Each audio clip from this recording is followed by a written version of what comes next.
I have to say,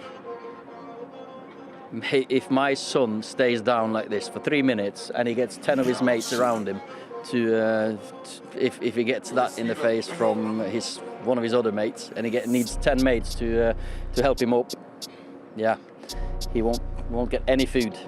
I'm very, very disappointed, and because with me, like we say in Portugal, bread is bread and cheese is cheese. I told already Oli what I think about his comments. Whew. Jose Mourinho, don't think that we were letting that go when you came to the theatre of dreams and put 6 shots in a goal. When the first leg Martial got sent off, now you want Pogba to go for an elbow. What's cheese is cheesos, bread is bread, all these kids get fed, that banter is dead like. Whoop. Jose Mourinho, don't think that we were letting that go when you came to the theatre of dreams and put 6 shots in a goal. When the first leg Martial got sent off, now you want Pogba to go for an elbow. What's cheese is cheesos, bread is bread, all these kids get fed, that banter is dead. Whoop. Yo, it's your boy Firms, and this is the OT99 Banter Room, where opinions are shared and smoke gets served. Let's go. So, Manchester United got the victory, 3-1, beat Jose Mourinho. Revenge is sweet. Look, I am so happy that Manchester United got that victory. There was no way we were going to allow Jose Mourinho to do the double over Manchester United. It wasn't going to happen. And Oli, fixed up, looked sharp, got that win. We're walking away with the 3 points. We're 7 points clear now of Leicester because they went and lost against West Ham. And we have closed that gap just a little bit because, if you would remember, Manchester City, dropped points surprisingly. So we could potentially, be 8 points behind City if we go on to win our next game in hand against, I believe it's Burnley. We got Burnley after Granada, and then we got Leeds after that, and then we got Liverpool. And we can beat Burnley, hopefully. I know it's more difficult because they'll play a low block and stuff, but it is certainly winnable. It may take some heroics to get that win, but we can do it. And Leeds, that's a more comfortable game. I'll be sure that we can win that because, Leeds only play one way. They attack. They leave gaps in the holes in the defense. They make it very, beautiful for the counter-attack. And I think we can exploit that like we did in the first leg. But yeah, talking about Manchester United, I'm happy. I'm really happy, and I do think that is Champions League secured. We're 9 points ahead of Chelsea, and I do think that is second place secured as well, probably, I would say, because, like I said, we're a good 7 points ahead of Leicester because of their loss. So I'm comfortable right now. I'm really comfortable right now. I think Manchester United is shown a lot of grit in that game, to come back. And we've been doing it all season. Where we have poor first halves. Second half, we have really good second halves. And especially away from home, our record has been great anyway. But, I just feel like Manchester United, we did ourselves justice in the second half. And I always feel like, we give ourselves a lot to do and a mountain to climb, and that's what I don't really like, because sometimes we make games more difficult than it needs to be. But today, at the end of the day, it's a results business. At the end of the day, it's the business end of the season. At the end of the day, we've got the 3 points, so I'm happy about that. I really am happy about that. And I was worried, because we had that goal disallowed from Cavani, which was really well taken. And VAR is one of those things with VAR. VAR, that hand to the face, you could tell that Scott McTominay was just doing a natural movement. You can tell that he wasn't doing it maliciously or purposely, but the rules are the rules at the end of the day. So however, annoyed I may be, or Manchester United fans may be, this is the world we live in now. This is VAR world where, things like that will rule out a perfectly fine looking goal, or what may seem or come across as a perfectly fine goal. But you know what? Besides that, we came back, we did the business, and I'm happy. So let's get into it. So I looked at the lineup, saw Manchester United's lineup, and thought, this is a strong squad. It's a very strong squad.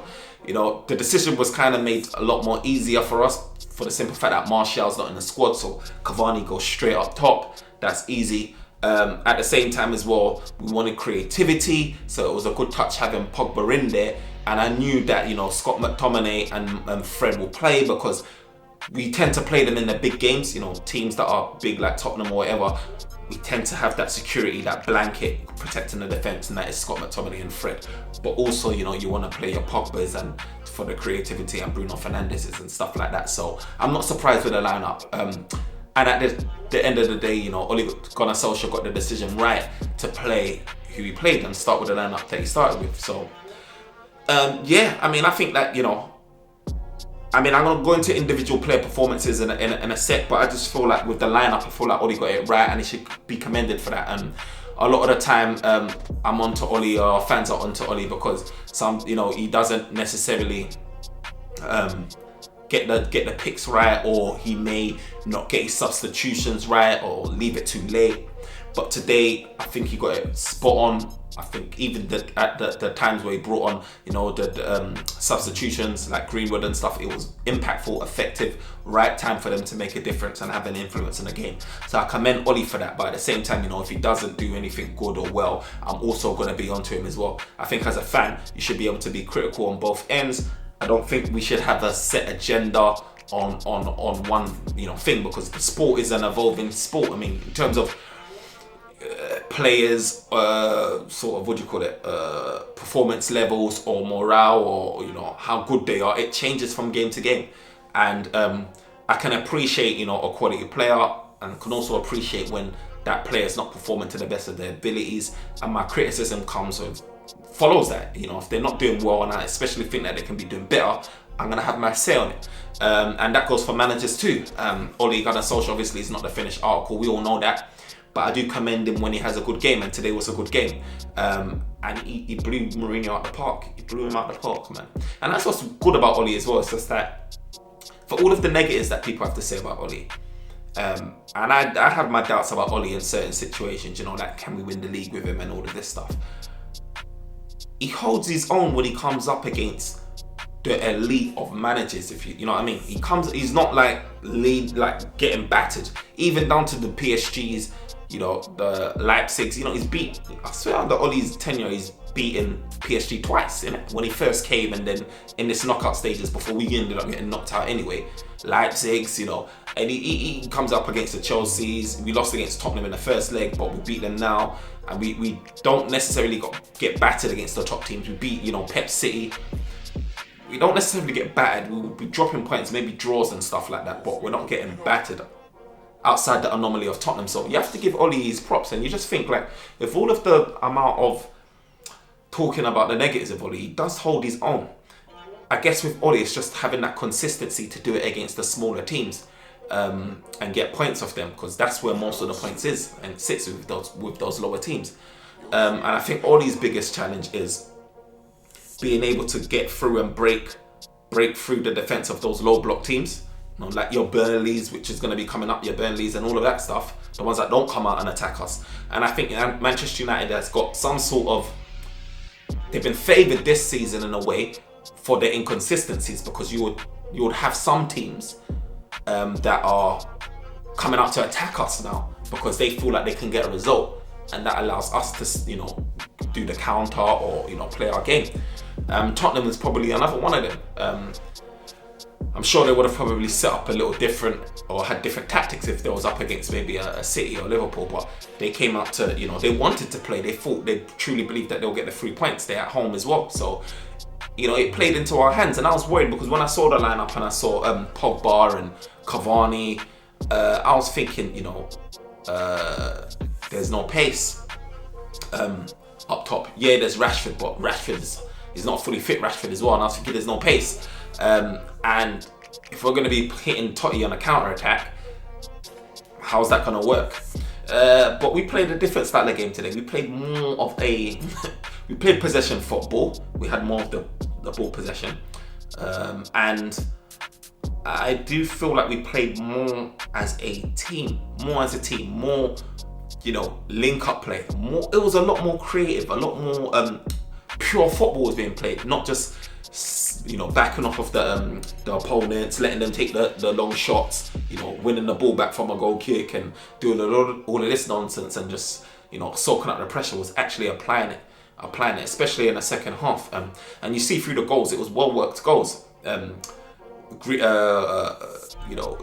Cavani's disallowed goal was a well-worked goal. And Greenwood's goal was a well-worked goal. Cavani's goal again was a well-worked goal. Cavani was on fire. He was on fire. The header, it was on fire. And yeah, I just feel like we did well. We got everything spot on, so I commend Ollie.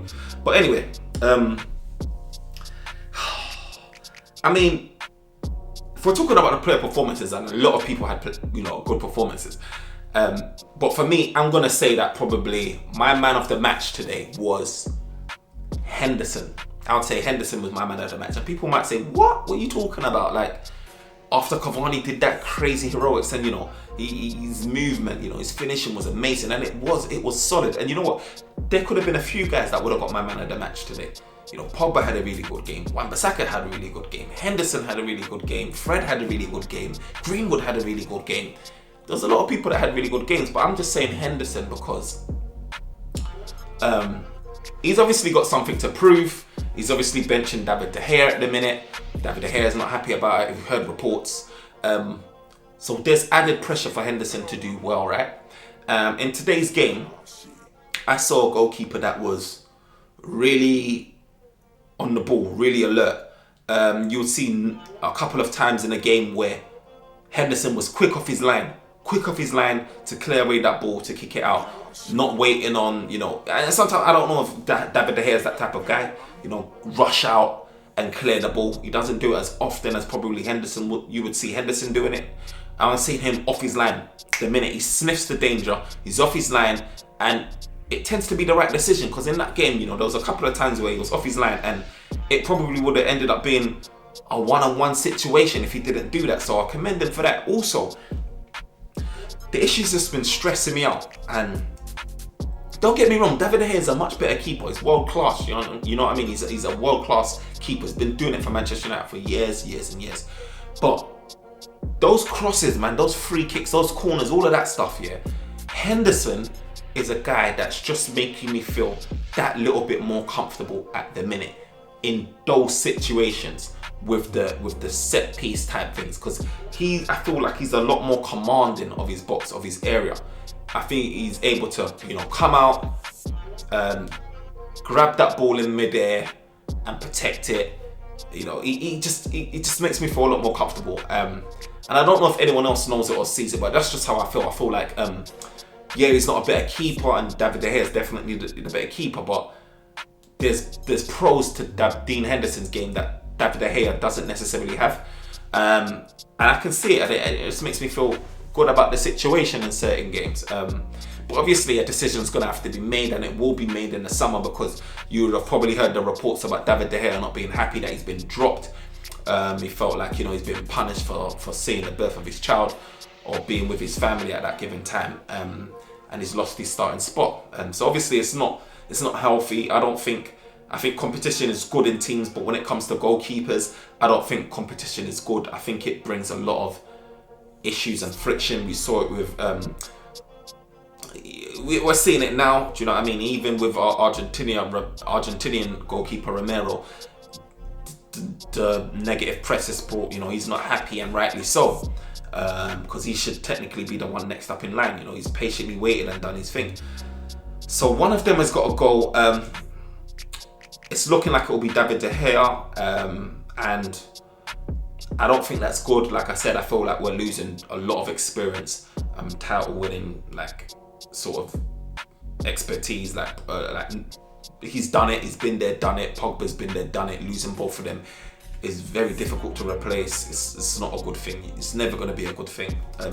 But it's looking like that's going to happen. But either way, we can't go into next season still having this looming over their head. Whether you are Dean Henderson or whether you are David De Gea, a decision's got to be made, and Ollie's the boss, so he's got to make that decision. So we just got to move. We can't have $500,000 in goalkeeper wages at our club. It just doesn't make sense. It's unheard of. I don't know if there's any other club that is in this position that Manchester United is, and it's an easy one that is avoidable, if you know what I mean. So let's make sure that we sort that one out in the summer. But if we're talking about Cavani had an amazing game. Look, if it wasn't for the fact that my niche opinion, because most people may not agree, Cavani, obviously, he had an amazing game. An amazing game, man. And Cavani's one of those guys that make you think, damn, when he leaves, like when he's on it, when he's up for it, Cavani, obviously, class is permanent, right? And I know he's lost a bit, he's lost that speed, he's aging and stuff, but what he's still got is intelligence. What he's still got is movement. What he's still got is the lethal finish. And he's just got good sort of off the ball. His work rate is amazing. His off the ball work is amazing. And he troubles defenders because they just don't know where he is. And the thing about Cavani is he makes situations that he's one of those guys where he turns half chances into goal scoring opportunities. He's one of those guys that make you think like, wow, like how did you do that? Like he's bringing those that diving header, like it takes me back, and I get excited over goals like that because it's not just your wonder goals. Like, and I keep saying it's not just about wonder goals. He's a complete striker where he can score a header, you know, left foot, right foot, you know, all of that. And that's what you want from a striker. I'm losing him. It's going to be a massive blow, man, because that's a lot of quality that we're losing. Obviously, we've got him on a free. And we've got so much more stuff that we've got to do in the transfer window. We've got other areas we've got to focus on. Whether it be a centre-back, whether it be a right-back cover, you know, whether it be a DM, a defensive midfielder, whether it be a winger. We've got a lot to focus on, as well as like, you know, our internal stuff, like what we do with Donny van der Beek, what we're doing with our goalkeeper, what we're doing with Pogba. You know what I mean? There's a lot going on, and what we don't need is having to deal with the striker situation, but we find ourselves in a situation where we're having to sort of manage that now and think about, you know, do we have alternatives, like figure out who else we're going to get. But you can see his quality, and to buy that quality, I think the commentators mentioned it in the game, to find that quality in the market right now, it's going to cost you a lot of money. You're talking about tens of millions of pounds. And it's challenging. I mean, I can probably think of one other name and I'll talk about it in a sec, but it's challenging, man, to do that. I mean, it's just sad that he wants to go back, but I can understand, you know, he's done his career, he's done what he has to do, now he wants to go back, but that quality that he brings is it's just something else. You can't really match it, and it reminds me of when Ibrahimovic was at the club and that quality that he brought. He just makes half situations, goal scoring opportunities, gets goals out of nothing. You can definitely see the quality between Cavani and the rest of our strikers right now. And obviously the closest person in terms of a striker is Greenwood with his finishing and stuff. And he's getting better and he's growing, but you can tell that, you know, there's more scope for improvement with Greenwood, clearly. He's not at the top of his game. And obviously you can learn from Cavani, and you can see what Cavani's doing. So hopefully Greenwood does turn into that, but Cavani's just priceless. And I was saying, you know, the only other person I can see on the market that can bring this type of quality, that is realistic, remember I'm saying realistic, it's probably Aguero. Do you know what? I said realistic, and that's funny because Aguero is probably not even realistic. We heard Ole Gunnar Solskjaer say, do you know what? He's not that type of guy. He's not going to go for these rival players like Aguero. And it makes you think like, but Sir Alex Ferguson, you know, the Sir Alex Ferguson went and poached RVP, and you already know what happened after he did that. And you just think like Aguero, he's a 20-25 plus goal a season guy, is available on a free, and you're not even lifting a finger to try and get him, and he's still relatively young. You're talking about Cavani and all of these guys that are like, what, 33, 34. We had Ibrahimovic when he was how old, do you know what I mean? And you know, if you're comparing it to Aguero, he's a baby. You know, Aguero's probably, what, 31, 32 max. And he's a goal scorer. He's still got a lot in his tank, you know, and he's going to probably end up going Spanish League or, you know, wherever it is. And we're just going to miss out on someone like him without not even trying, without not even attempting, you know. And he's free, man. He's free. But you know what? That's Ollie, innit? I mean, he's on this whole, you know, United DNA thing, and you know, it's frustrating because you know, you see talent like that going and slipping away, especially if Cavani leaving. You know, he would be perfect, and he's the only other guy that I can see that's realistic. I mean, us talking about Haaland or what do you call it, Harry Kane and all of these things, it's really not realistic. One, our transfer budget's probably no more than 100 million. Secondly, you know, we have to do a lot of work to make that happen. Remember, who you're dealing with Tottenham and Levy. This guy's got a contract, Harry Kane, to 2024, and you want to talk about getting Harry Kane off Tottenham. One, he's their captain. Two, his price tag is going to be through the roof. Think about it. If people are slapping a price tag of 150 billion on Haaland, what do you think Levy's going to do? And just speaking from Levy's perspective, he values his players as the greatest, like anyone would with their own players. He's not going to want to accept anything less than 150 million euros himself, or 130 million pounds. Surely it's going to be over 100 million. And do you know what I mean? Is that realistic? I don't know. Unless you can start getting creative with some swap deals with the players and stuff like that, I just don't know if that can really happen. And same with Haaland. We all know, like with Haaland as well. And you know, people say, oh, they'll rather Haaland than Harry Kane. And it's, you know, it makes sense because Haaland's good. He's young. People may say Kane, sorry, because he assists as well as goal scores. But with Haaland, you're just like, one, you're getting all the baggage of Raiola, for one. Two, his price tag anyways through the roof. And three, his age is not even a factor, Haaland. And the reason why I say that is because he's not a guy that's going to be spending his career at Manchester United anyway.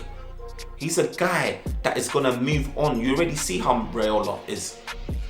Pogba would have been out the door a few years back if it went his way. We're just going to go through the headache of Haaland wanting to move after 2 years anyway, maximum 3. Like, there's nothing that's going to keep him here. He's going to be thinking, okay, when Barcelona or Real Madrid bounce back, or Bayern maybe, or PSG, then I'm going to get them moving 2 years time. He's not going to be staying here, so it's irrelevant. I'd rather technically, even though I feel like Haaland would be better for me personally, I'll be thinking, I'm not going to base that on age. I'm just basing that on surely because of what I see on the pitch. His goal scoring record, but Kane's still banging. He's still assisted. He's still a guy that will get you 20-25 goals a season, easy in the Prem, even though he does get injured. So age is not a factor for me. I just think Haaland would just end up moving on. In actual fact, you're probably better off getting Kane because this will be his last move, and he'll retire at Manchester United if you were to get him. But like I said, the price tags are just not realistic. They're just not realistic for what Manchester United's not just trying to get one player, They're not just trying to get one player and icing on the cake type stuff like maybe Chelsea may need, or even City may need. This is a team where we need a whole lot more first team players. You're looking at Scott McTominay and Fred, that can be improved, that midfield. You're talking about the striker position, Cavani's short-term stopgap. You're talking about right wing. Greenwood, is our best option out wide, but he's not a natural winger. We've got a lot of holes to plug before we start thinking about spending all of that money on one player. Like I said, if we can get creative with the players that we've got, with your Pogbas and stuff like that, Donny van de Beeks even, maybe Lingard's, maybe you can start thinking about potentially doing some good business. But even then, I just rule it out because I feel like these teams will rather go to these players will rather go to other teams than Manchester United at present, because especially if Kane, he's going to want to be winning something now. So he's going to want to make sure that his decision is key. Going to a team where he can win trophies, obviously it's going to be a waste of his time. And Haaland, obviously he's got more time, but it's stress dealing with Raiola again. It really is.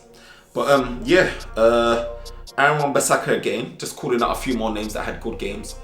Wan-Bissaka as well, his attacking threat is a lot better in this game. And he's one of those guys where you feel sorry for him because he's not getting into the England squad. I know we're talking about Manchester United, but I just want to throw this out there. I think he's Congolese nationality, and he's been pondering that, whether he goes and plays for his country. But I can see him improving gradually under Oli. I can see him getting forward a lot more. He is trying, although it's not his strongest point going forward. His strongest point is defending, and he does really well at it. He's one of the best defenders, if not the best, one-on-one, in terms of tackling.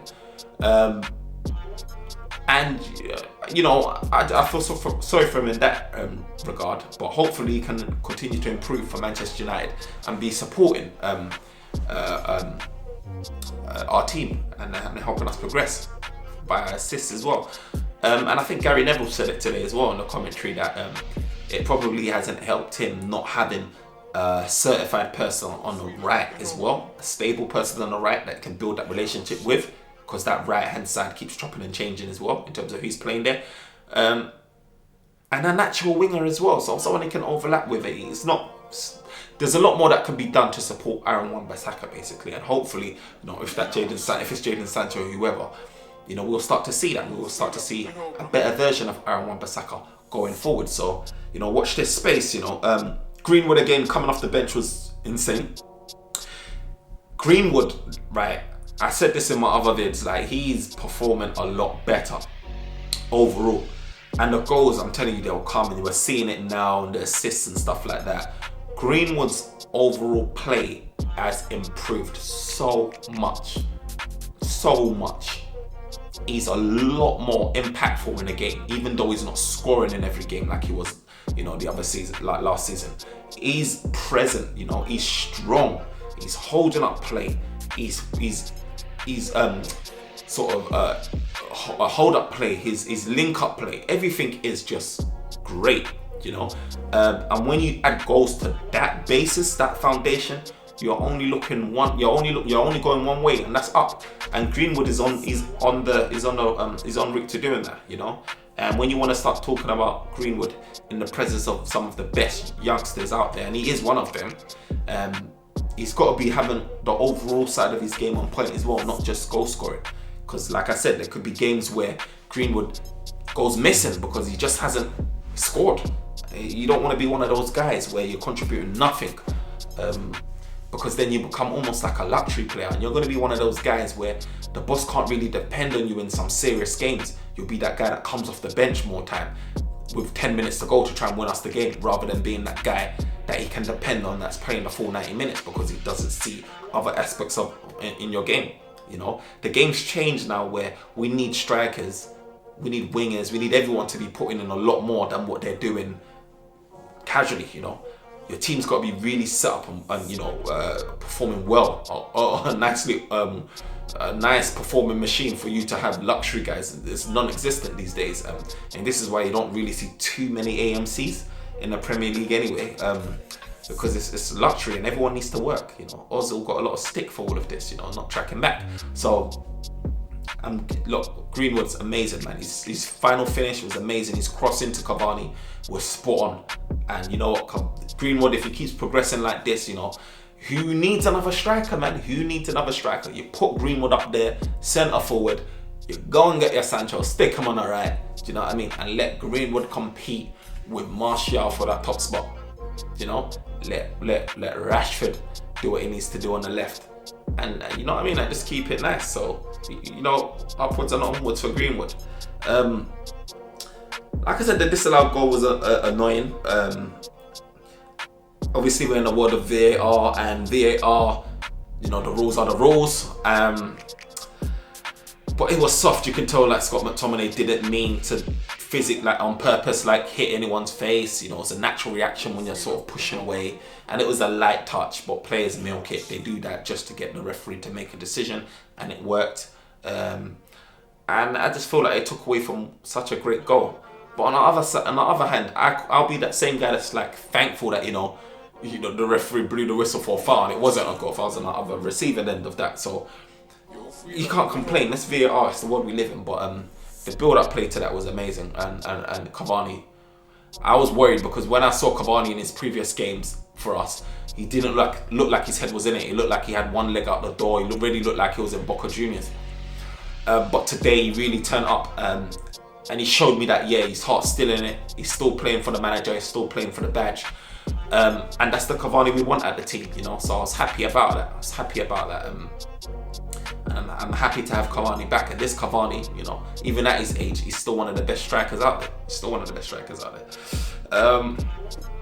But yeah, I mean, I'm just happy that we played a really good game. It was Oli was spot on. Like I said, this is one of those lineups where I was worried because when I looked at the lineup, I saw Pogba, I saw Cavani, and then I saw Rashford. And it's not like none of them don't have any quality.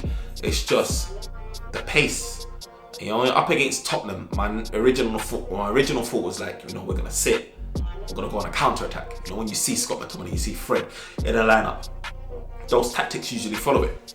And I was thinking, but how are we gonna do that if we've got lack of pace with Pogba and Cavani? How are they gonna keep up with Rashford? We played a different style of football today. Played, you know, a team sport. We played a team game. It was more about possession football. It was more about, you know, passing into the open spaces. You know, the link-up play between Pogba, Bruno, Shaw, overlapping work. It was all just spot on, man. I think Oli deserves big praise for that. He got it right. And it shows that he can play in other ways outside of counter-attack. It shows that he's got elements to his game. It shows that he's got some tactical ability there. It's just that he's not consistent with it, you know. He's not consistent with it, and that's what, you know, confuses us. That's what annoys us, upsets Manchester United fans, because we can do this, we can play ball, you know, but we just are so inconsistent. The only thing we've been consistent in this season, it seems, is coming back from second half to go on and win the game. It's funny. And in every game, I see it as, you know, we're not coming back, we're not going to win this, or, you know what I mean? And we do it all the time, and we've done it again today against Tottenham. So. But yeah, it shows that Ollie's got something, you know. But also, that's the area of our game that we just need a bit more consistency on. No, not just sitting back and dropping deep, or, you know, I'm waiting for a counter attack. Or if we're playing a low block team, we can't even open them up. We're stuck. Well, you know, there's nothing we can do. So those two type of key points that we just need to focus on and try to improve on. But there is scope for growth, and Ollie, like I said, if we're keeping Ollie, which it looks like we are, we just need to back him. There's no point keeping Ollie and then we're getting a stopgap striker, which is Cavani, who's on his way out clearly, it seems. Getting Palestri, who's been loaned out, getting Amad Diallo, who don't even start, and getting Tellez as well, who's good competition, but again, is hardly having any influence on the game. You want to back your manager properly with stars that you know will come and start and be an influence from day one. And that hasn't happened last season. So it kind of undoes all the work that you do, you know. And I hope it happens this summer, because, you know, we've made good improvement. I would say we're second, we're en route to, you know, we're doing well in Europa League, and hopefully we can finish second and get Europa League and have extra money in the coffers, £8-10 million to add to our transfer budget to go out and buy the players that we need to improve us, you know. Go and get your Wilfred and Diddy's, or your what do you call it, or Declan Rice if you want Declan Rice. I don't think he's the right guy. I would prefer Ndidi anyway, or, you know, or Kessié, and then as a DM, and then go out and get your Sancho or striker, whoever you want to do, a centre back. But just, you know, and I'll talk about more of this stuff in the transfer talk. But yeah, I mean, we just need to back Ollie. You need to back Ollie. If you're keeping him, back him. And lastly, I like to say about with Mourinho as well. So Mourinho's one of those, I think Man United, because we're so inconsistent in the way how we operate, teams like Tottenham are obviously going to be coming and thinking that, you know, one day at home, or two, yeah, they're going to get their 3 points. Of course they're going to get their 3 points. And that plays into our hand a little bit, you know. Manchester United is therefore able to exploit the gaps, you know, that's left created because you're coming at us, you're attacking us. So we can exploit the gaps behind your defense, you know. And that's exactly what we did. We exploited it, you know. If Mourinho played that whole boring part, the boss style play, it would have been a long, very, you know, strenuous, boring game. But he wanted to win, you know. And it played into our hands. And as funny as it sounds, there's not many teams that can play Manchester United in the league coming at us where we don't make them, like, we don't punish them for it. You know, we will punish you. And that could be Ole Gunnar Solskjaer managing us, or whoever. We're punishing you.